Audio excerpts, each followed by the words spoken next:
Chapter third है plant growth and development. जो ना प्लांट फिजियोलॉजी है ना, उसका चैप्टर थर्ड है ये, ठीक है। तो हम क्या बात करें इस पूरे चैप्टर में, हमें बात करनी है ग्रोथ के बारे में, डेवलपमेंट के बारे में, प्लांट हार्मोन्स के बारे में, ठीक है। तो अभी ग्रोथ की बात करते हैं। ग्रोथ क्या है ना, इरिवर्सिबल चेंज है, ठीक है, परमानेंट इंक्रीज हो जाएगा, ठीक है, साइज में, वेट में, वॉल्यूम में, ठीक है। इसमें ना सिंथेसिस ऑफ न्यू मटेरियल होगा, इंटर सेलुलर भी और एक्स्ट्रा सेलुलर भी, सेल के अंदर भी सेल के बाहर भी होगा, ठीक है। इसमें जब ग्रोथ हो रही होती है ना, डिग्री ऑफ मेटाबॉलिज्म हाई रहती है, इसमें एनाबॉलिज्म ज़्यादा रहता है कैटाबॉलिज्म के कैटाबॉलिज्म से। रियल ग्रोथ क्या होती है, प्रोटोप्लाज्म में ग्रोथ होना, उसका इंक्रीज होना। अच्छा, क्या हम ग्रोथ को नाप सकते हैं? हाँ जी, ग्रोथ को नाप सकते हैं। कैसे नाप सकते हैं? कुछ पैरामीटर्स हैं, देखो, इंक्रीज इन सेल साइज, ठीक है। इसका एग्जांपल दूं तो जैसे वाटरमेलन, खरबूजा होता है, तरबूजा, तरबूज होता है, तो उसका सेल साइज की बात करें तो उसका सेल साइज 3.5 लाख गुना बढ़ सकता है, ठीक है। और फिर उसके बाद करें increase in the fresh weight, dry weight, increase in the length, growth, length की बात करें तो ग्रोथ ऑफ पोलन ट्यूब को देख लो, ठीक है। और लेंथ को नापने के लिए ना इसमें होता है एक्सोनोमीटर को हम यूज़ करते हैं, ठीक है। इंक्रीज इन सरफेस एरिया हो गया, increase in volume, increase in cell number का एग्जांपल दिया जाए तो मेज़ का जो सेल होता है वो एक घंटे में 17,500 टाइम्स ग्रो कर जाता है, ठीक है। अच्छा, ऑक्जेंटिक ग्रोथ क्या है? ऑक्जेंटिक ग्रोथ में सेल का नंबर या सेल डिवाइड नहीं कर रहा, उसमें ना क्या हो रहा है, सेल का वॉल्यूम, वेट और सरफेस एरिया बढ़ रहा है, ठीक है। अच्छा, ग्रोथ इन प्लांट की बात करें, ये इनडिटरमिनेट है, अनलिमिटेड है, ग्रोथ चलती रहेगी भाई, ठीक है। Growth through out life span चलती रहेगी, ठीक है। देखो, हम जैसे ह्यूमंस हैं या कोई भी एनिमल है, उसमें तो भाई एक सर्टेन एज के बाद रुक जाती है, ठीक है। अच्छा, मेरिस्टम जो सेल होता है उसमें ये ग्रोथ होती है। तो दो प्रकार की ग्रोथ बताई गई है, प्राइमरी और सेकेंडरी। तो प्राइमरी की बात करिए, मोनोकोट और डाइकोट दोनों प्लांट्स में होता है, ठीक है। और जो सेकेंडरी है वो सिर्फ डाइकोट में होगा। प्राइमरी में सिर्फ लेंथ बढ़ेगी। ये चीज़ किस में होगी? राम और श्याम। राम क्या है? रूप एटिकल मेरिस्टम और शूट एपिकल मेरिस्टम, ठीक है। अच्छा, सेकेंडरी ग्रोथ में क्या है ना, विड्थ बढ़ेगी, मोटा होगा, जैसे तना मोटा हो जाता है एक प्लांट का, ठीक है।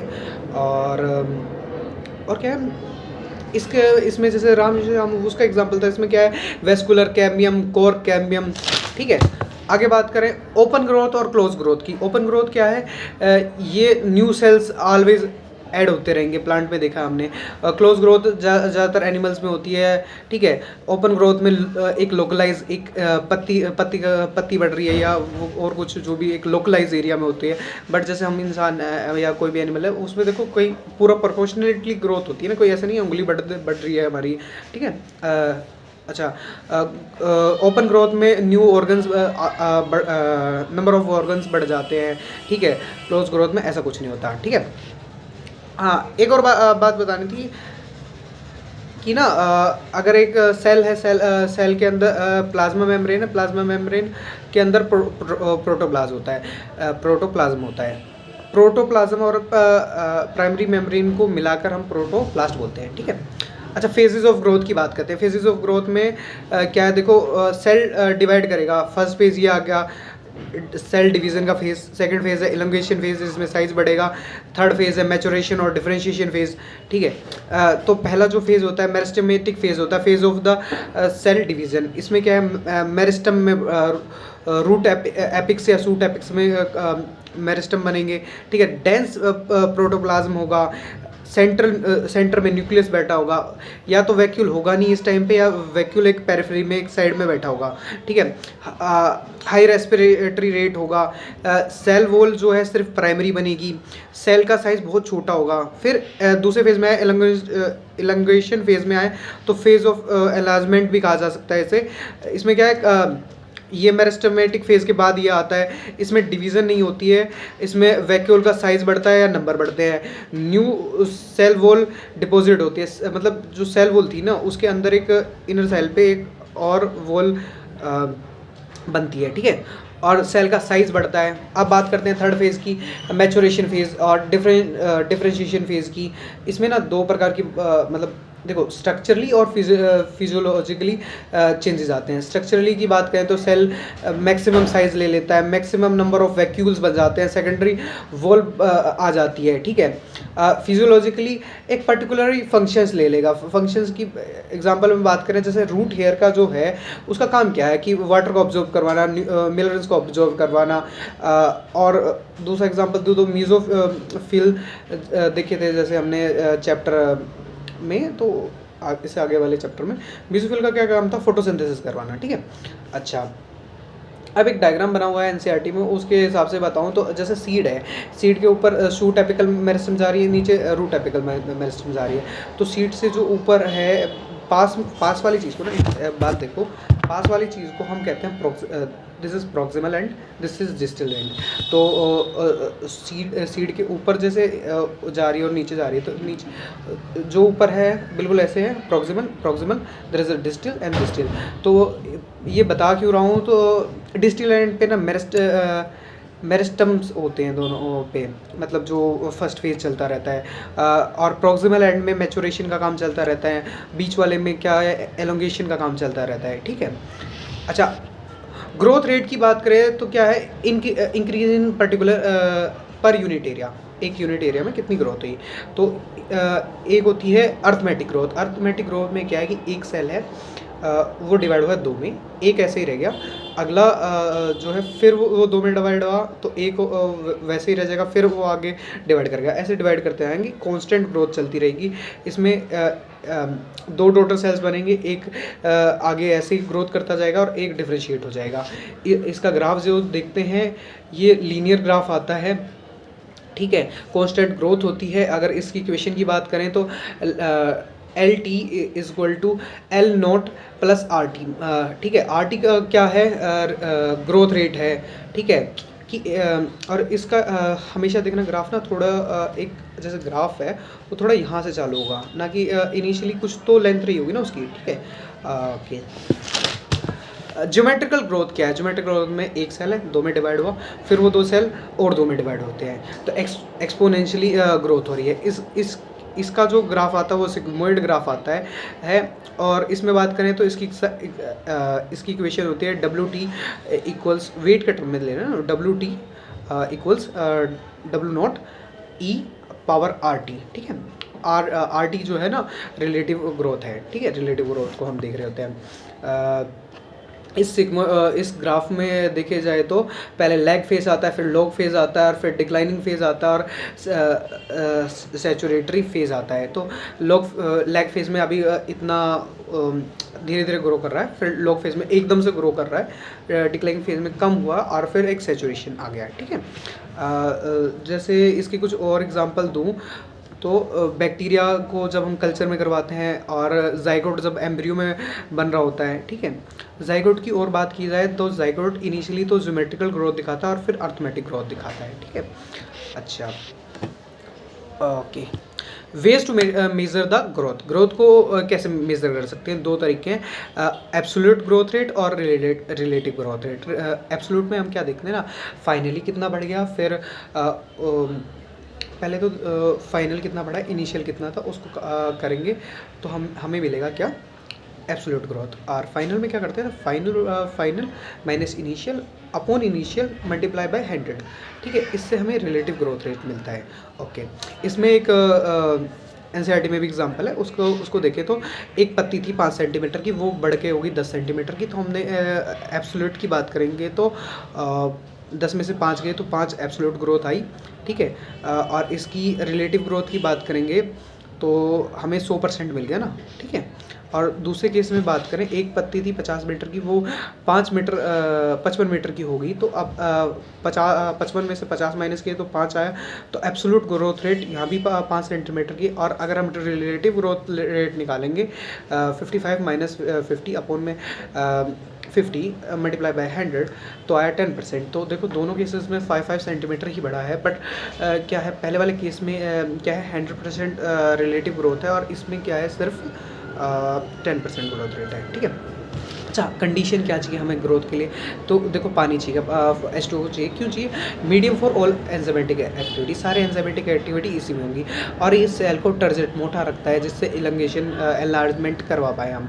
न्यूट्रिशन चाहिएगा हमें, उसके बाद ऑक्सीजन चाहिएगा रेस्पिरेशन के लिए, टेम्परेचर एक ऑप्टिमम चाहिएगा, लेंथ चाहिएगी, ग्रेविटी चाहिएगी। अब पूछेंगे ग्रेविटी क्यों चाहिए? देखो प्लांट में कुछ सेंसर्स होते हैं जो देखो मतलब नेगेटिव जियोट्रॉपिकल ग्रोथ करवाते हैं, पॉजिटिव जियोट्रॉपिकल ग्रोथ करवाते हैं, ठीक है। अब बात करते हैं डिफरेंशिएशन की। डिफरेंशिएशन क्या है? जैसे एक मेरिस्टेमेटिक सेल है, वो अपनी डिवाइड करने की एबिलिटी खो दे और उसके बाद एक प्राइमरी टिश्यू बन जाए, ठीक है, तो ये होगी डिफरेंशिएशन। ओके, फिर है डी डिफरेंशिएशन। डी डिफरेंशिएशन क्या है? जैसे अगर जो परमानेंट बना था वो, जैसे उसके एग्जांपल हैं तो पैरेन्काइमा, अगर पैरेन्काइमा या फिर वही सेल है, जो भी और भी जो सेल बनते हैं, वो दोबारा से रीगेन कर ले अपनी ability to divide, it's D differentiation.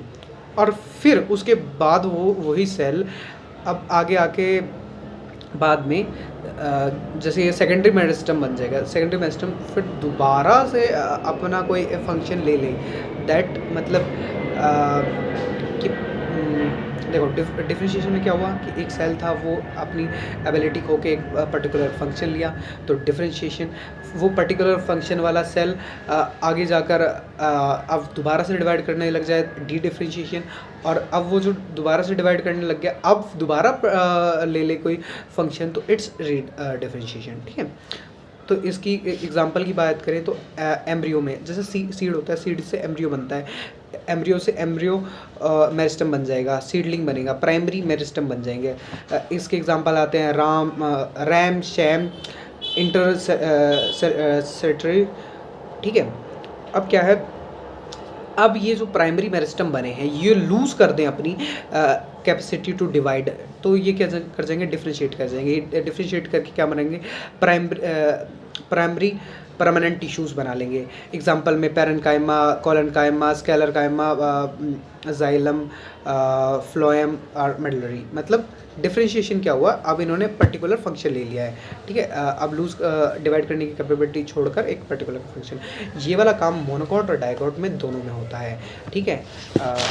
अब आगे बात करते हैं, फिर वो जो बना है primary permanent tissue, example parenchyma का ही लें, वो फिर डी डिफरेंशिएशन करके सेकेंडरी मेरिस्टम बना लें। इसके एग्जांपल आएगा वास्कुलर कैम्बियम और वास्कुलर कैम्बियम और फेस्कुलर कैम्बियम, दोनों एक ही नाम है। और क्या है? कॉर्क कैम्बियम, ठीक है। अब इसके बाद क्या है, ये दोबारा से क्या करें, जब ये कैपेसिटी अब डिवाइड करने के लिए गए थे, अब दोबारा से किसी और परमानेंट टिश्यू में बदल जाए। एग्जांपल में cork, cortex, cork, secondary xylem, secondary phloem, medullary rays, तो री डिफरेंशिएशन हो गया है इनमें। तो ये सिर्फ काम होगा डाइकोट में, सिर्फ मोनोकॉट में नहीं होगा। अच्छा, डेवलपमेंट की बात करें। डेवलपमेंट क्या है कि ना, सीक्वेंस में चलते चलते, sequence of the changes occurring in the life span of the organ till death, जन्म से लेके मृत्यु तक जो जो चेंज आ रहे हैं वो डेवलपमेंट होता है, ठीक है। प्लांट ग्रोथ करेगा, ये सब करेगा, तो वो डेवलपमेंट में आता है। एग्जांपल में बात करें, सीड है, सीड जर्मिनेट हुआ, फिर जुवेनाइल फेज में आ गया, वेजिटेटिव फेज हुआ, उसका मैच्योरेटिव फेज आया, रिप्रोडक्टिव फेज आया, फ्लावरिंग फेज आया, सेनेसेंस आया और डेथ हो गई। ये सारा एक एनसीईआरटी में भी बना हुआ है कि मेरिस्टेमेटिक फेज है, प्लाज्मेटिक ग्रोथ हुई है, फिर डिफरेंशिएशन हुआ, एलोंगेशन हुआ, मैच्योरेशन आई, और सेनेसेंस और डेथ हो गई उसकी, ठीक है। अब बात करें डेवलपमेंट क्या है, एक फिक्स पाथवे है और ये जेनेटिकली कंट्रोल है, हमारे जीन्स वगैरह कंट्रोल करते हैं, ठीक है। अब प्लास्टिसिटी में क्या है ना,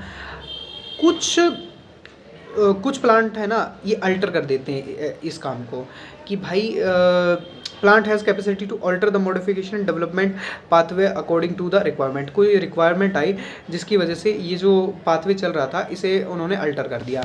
रिक्वायरमेंट की बात करें, जैसे इन्वायरमेंटल कंडीशन भी हो सकती है, phase in developmental life span. तो इन दोनों की बात करें तो हेट्रोफिलिया एग्जाम्पल लेते हैं। अगर इन्वायरमेंट की बात करें तो रेनुकुलस एक प्लांट है, वो टेरेस्ट्रियल में उसकी पत्ती अलग होती है और एक्वेटिक में पत्ती अलग होती है, बटरकप भी कहते हैं इसे। अच्छा, डेवलपमेंट की बात करें तो जुवेनाइल फेज में को अलग प्रकार की पत्ती थी और एडल्ट फेज में को अलग प्रकार की पत्ती है। इसके एग्जांपल हैं कॉटन है, लैर्क्स स्पार है, कोरिएंडर है। ठीक है, ओके। डेवलपमेंट क्या है? Growth plus differentiation. ठीक है, ओके।